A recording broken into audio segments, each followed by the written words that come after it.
No one feared the silent human when he first entered the Sapphire Court, because fear usually arrived with noise, with threats, with blood. And this man came in chains and said nothing.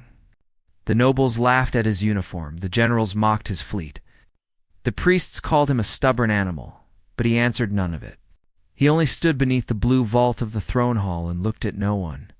And Princess Lynera noticed the one thing everyone else missed. He was not silent because he was broken. He was silent because he was choosing to be. Then the Empire put a knife to her throat, and the human finally decided to speak. Velisir had ruled 7 systems for ages, and its court had turned cruelty into ritual. Music played while lives were ruined. Perfume drifted while verdicts were spoken. Jeweled sleeves hid poisoned hands.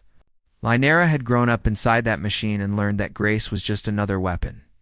She trusted almost no one, especially not Chancellor Sarek, whose loyalty always sounded polished enough to cut. When the human envoy was dragged in from the frontier after Nerith Rift, Sarek called him a failed diplomat from a failed species. But rumors spread anyway. They said his ship died, wrapped around an enemy cruiser.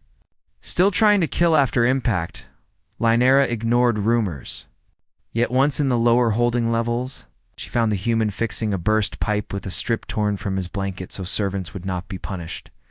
He saw her, rose, and dipped his head once. Not in submission, but in recognition. She should have forgotten him. But fate rarely asks permission. Months passed, and the court grew obsessed with his silence. Scholars tried translators. Priests tried rituals. Commanders tried threats. Sarek tried humiliation. Nothing worked. The human accepted confinement. Then came the renewal assembly. The one day each year when the whole empire watched the palace live across the systems, Emperor Kaler raised a crystal cup, blessed the season, drank, and collapsed. Black blood struck white stone, choirs stopped, doors sealed, and panic instantly dressed itself as order. Lynera had served him the ceremonial cup. Lynera had argued for peace with humanity.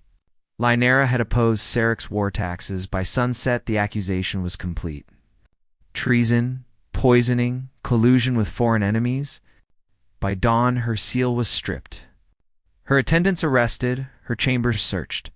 And on the next day, she stood in the center of the throne hall in restraints while Sarek recited the charges with flawless grief. Forged logs, paid witnesses, falsified trade records linking her to human merchants.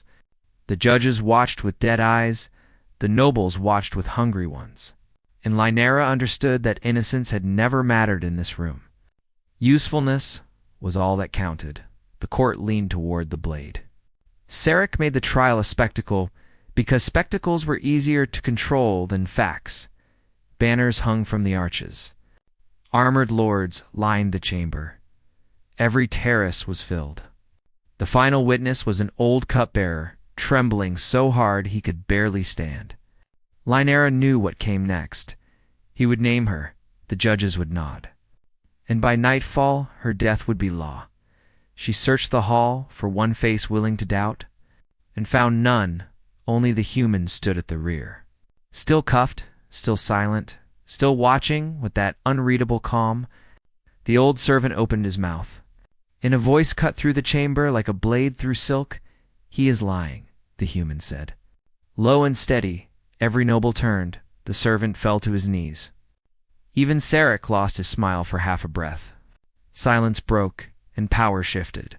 Guards rushed toward him. But the human stepped forward before they could grab him. Tall, scarred, and suddenly impossible to ignore. "My name is Commander Idrine Vale of the Terran Diplomatic Corps," he said. "I remain silent because this court does not hear truth. It buries it under ceremony. I was sent here with evidence that Chancellor Sarek planned illegal strikes on human colonies to trigger a war and seize emergency power. Your emperor knew, that is why I was brought in alive." Protests erupted. Yet Vale did not raise his voice. He explained the poison. A contact agent triggered by the emperor's body heat. He explained the forged payments routed through Sarek's office. He explained the witness's fear, His son had been taken hours before the trial. Then Vale lifted his cuffed hands and let a tiny projection node slide into his palm. "Humans record everything when betrayal is expected," he said, and the air above the court burst into light. The lie died in public. The projection showed Sarek calmly discussing Kaler's death, ordering the ledgers altered, naming Linera as the ideal suspect, demanding the cupbearer's child be seized. There was no room left for doubt, only collapse. Judges began shouting new commands. Nobles recoiled. Guards who served Sarek remembered the throne. And through the chaos, Linera saw the human sway where he stood, because now that he had spoken, the cost of endurance showed at last. He had kept silent for months, not from fear, but because one truth offered too early would have vanished inside the court's machinery. Sarek tried to flee. Linera moved first. She slammed her restraints against the trial pillar until the lock cracked, seized a ceremonial spear, and drove its shaft across the chancellor's knees so hard he crashed face first onto the polished floor. The hall gasped. Humanity did not come to beg. It came to endure. By nightfall, Sarek was imprisoned. The poison confirmed the cupbearer's son recovered alive, and the surviving judges bent the knee to Linera. But the moment she remembered most came later on the eastern balcony, where she found Adrian Vale staring over the city lights. "Why speak for me?" she asked. "Why wait until the end?" He looked toward the stars and answered with exhausted honesty. "Because courts like yours only listen when the knife is already touching the skin," he said. Then after a pause, "And because you were the only one who ever looked at me like I was a person." Linera stood beside him without another word. And for once, silence meant something clean, something human, something stronger than all the speeches ever spoken in that hall.